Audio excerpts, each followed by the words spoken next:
Good evening. Welcome to South Asia Newsline. I am Arjun Chaudhary.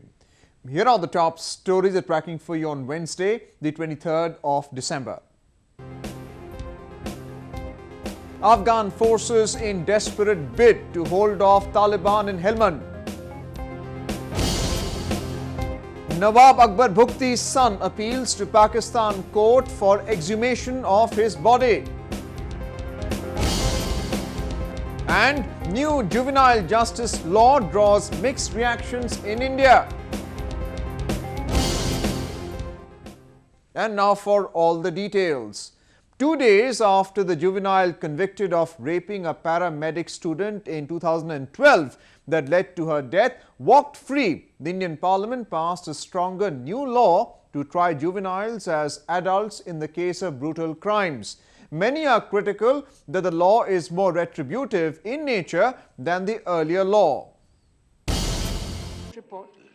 India is bitterly divided over the new Juvenile Justice Bill passed by the Indian Parliament, under which juveniles will be tried as adults if they are accused of committing brutal crimes like rape and murder. Most of urban middle-class India voiced support for the bill, shocked that the juvenile who had taken part in the gang rape of the paramedical student in 2012 that would prove fatal is now walking free as an adult, having served his years in a correctional home as mandated by the old laws pertaining to juvenile crime. देखिए bill pass हो गया, अच्छा है, कम से कम आने वाले बच्चियों के लिए शायद ये कामयाब हो और हमारी बच्चियां सुरक्षित हो। मुझे तसल्ली है, लेकिन मुझे कहीं न कहीं दुख है कि हमारी निर्भया को न्याय नहीं मिला। Sensing the growing public anger, a parliamentary consensus was achieved to have the law amended. A rape is a rape. It's a very heinous crime. So those fellows should be dealt with firmly. इसलिए हमारा शुरू से ही हमारा ये मत था, ये कानून देश के हित में है, ये बहुत जरूरी है, ये बहुत नाजुक मामला है. But there were many others who felt that reducing the age of adult crime from 18 to 16 would be unfair, as teenagers do not have the full capacity of reason and the emotional control of adults. Very, very few heinous crimes are committed by juveniles. In fact, it is clear that only 1.2% of juveniles are actually criminals. Of that, only 5 or 6%, which is about 0.2% of the total population, are actually involved in heinous crimes. So for a minuscule population, very, very minuscule number, you're actually endangering the lives of millions and millions of our children. I think it's not a good law to have been passed. The juvenile law may have come into effect, but the juvenile rapist in the notorious December 2012 gang rape will remain free, as the new law cannot be applied retroactively. The old law, which laid emphasis on reformation of juveniles, has been amended from 3 years in a correctional facility to keeping them in such a home till they turn 21. However, there is very little empirical evidence that such an extended term would prove to be a sufficient deterrent. Moving on to news from Afghanistan. Even as Taliban militants are rapidly gaining ground in the Helmand province of Afghanistan, the Afghan National Army has been holding off the insurgents amid fierce gun battles since last week. A report.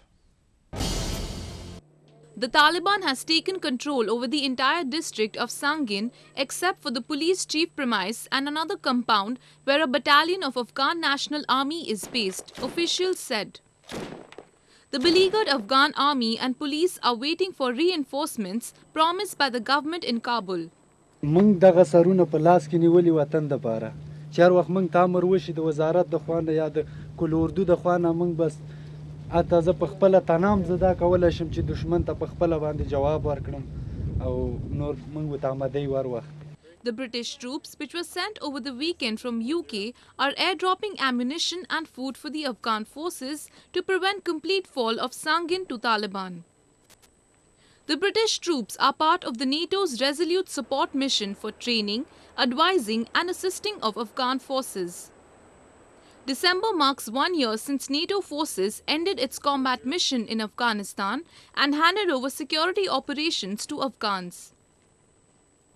Before that, the British and American troops had struggled for years to hold on to Sangin, which is one of the biggest hotbeds of opium cultivation that funds the Taliban militants.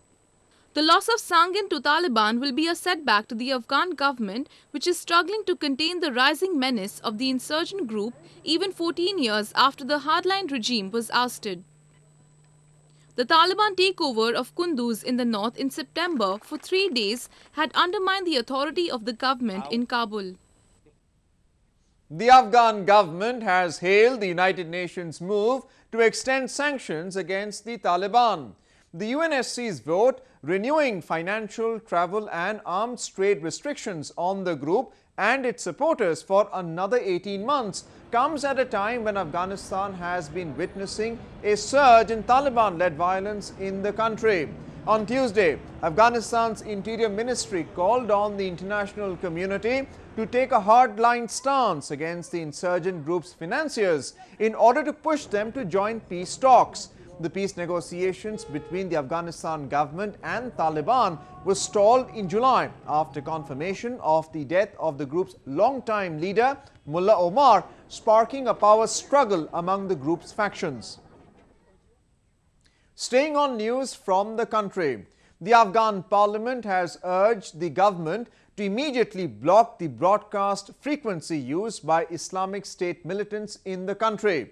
This comes after a growing outcry by residents on its negative impact. The newly launched radio broadcast by Islamic State militants have emerged as recruitment tool in efforts to lead Islamic insurgency in eastern Afghanistan. The radio station has been on air for just over a week and is being used to propagate anti-government rhetoric in eastern Afghanistan. It relays interviews, messages and songs about the terror outfit. Many said this can have serious negative impact in the security situation of the country.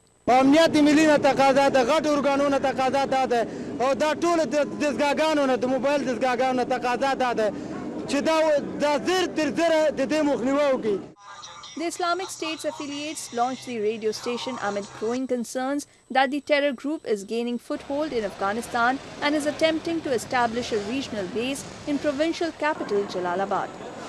The National Directorate of Security is said to have arrested a journalist a few days ago who allegedly worked for the station. Moving on, Pakistan government's move confirming its participation in the recently announced Saudi-led alliance has strongly been objected by Pakistani senators in the country. The lawmakers accuse the Nawaz Sharif government of bypassing the parliament in its decision to join the alliance, supposedly formed to fight terrorism. The upper house of the parliament saw a heated debate over the role Pakistan is set to play in the controversial coalition.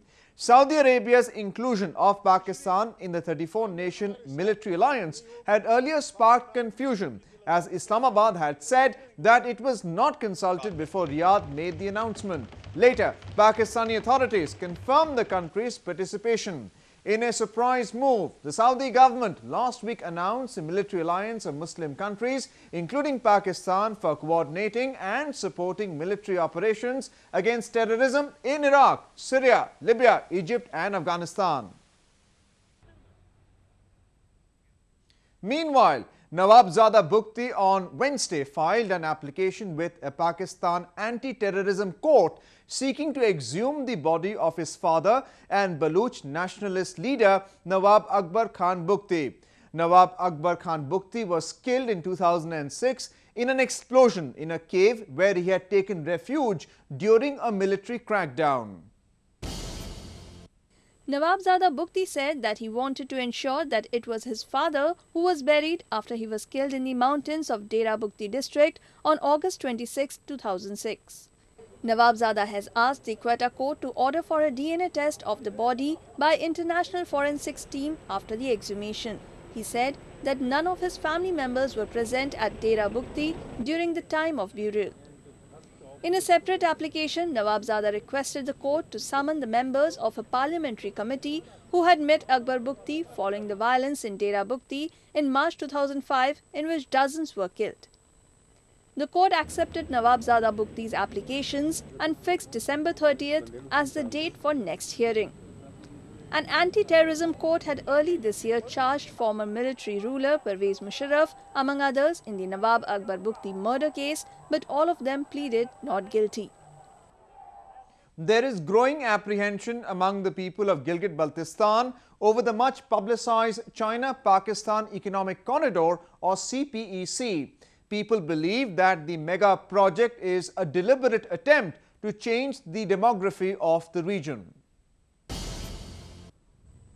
The China-Pakistan Economic Corridor has been hailed by many Pakistani policymakers as a game changer for the economy.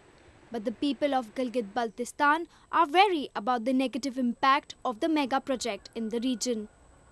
Locals says that the $46 billion project is exploiting the region's resources and is not benefiting them in any way.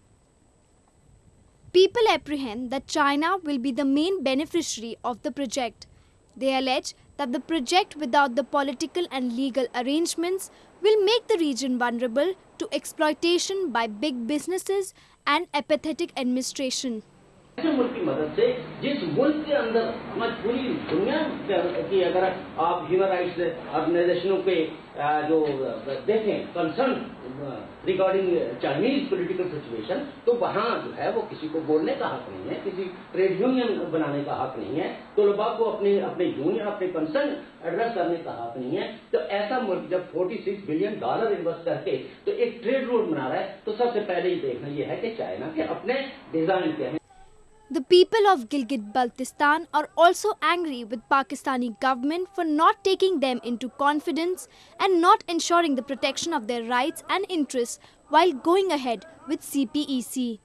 रियासत जम्मू कश्मीर जो है वो पाकिस्तान का official मौक़िफ़ है कि इसे disputed territory, ये मुतनाज़ा इलाका है।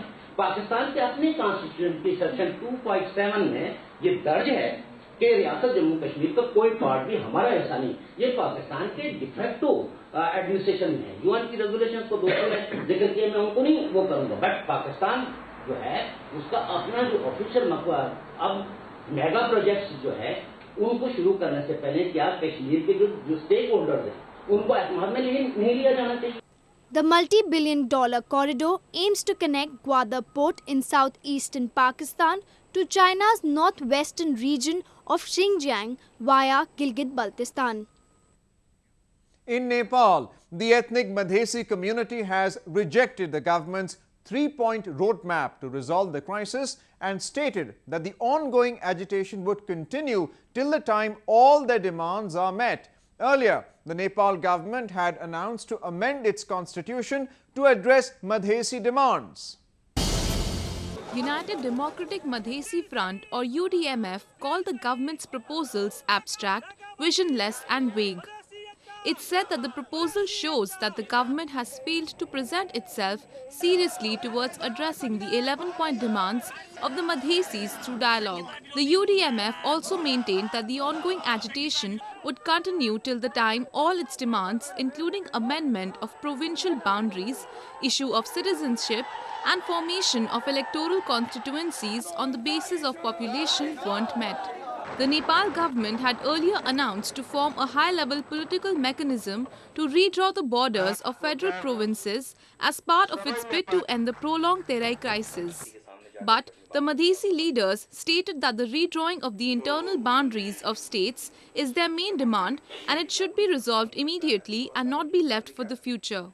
Responding to Madhesi's discontent, the government stated the proposal is concrete and clear in its objective and a solution will emerge from the government's three-point roadmap. Well, that's the way it was in South Asia this evening. Before we conclude, the top stories once again. Afghan forces in desperate bid to hold off Taliban in Helmand. Nawab Akbar Bugti's son appeals to Pakistan court for exhumation of his body. And new juvenile justice law draws mixed reactions in India.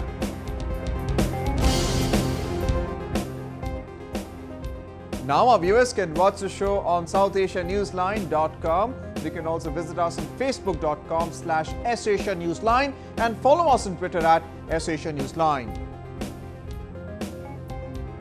That's all in tonight's edition. We'll see you same time tomorrow. Good night.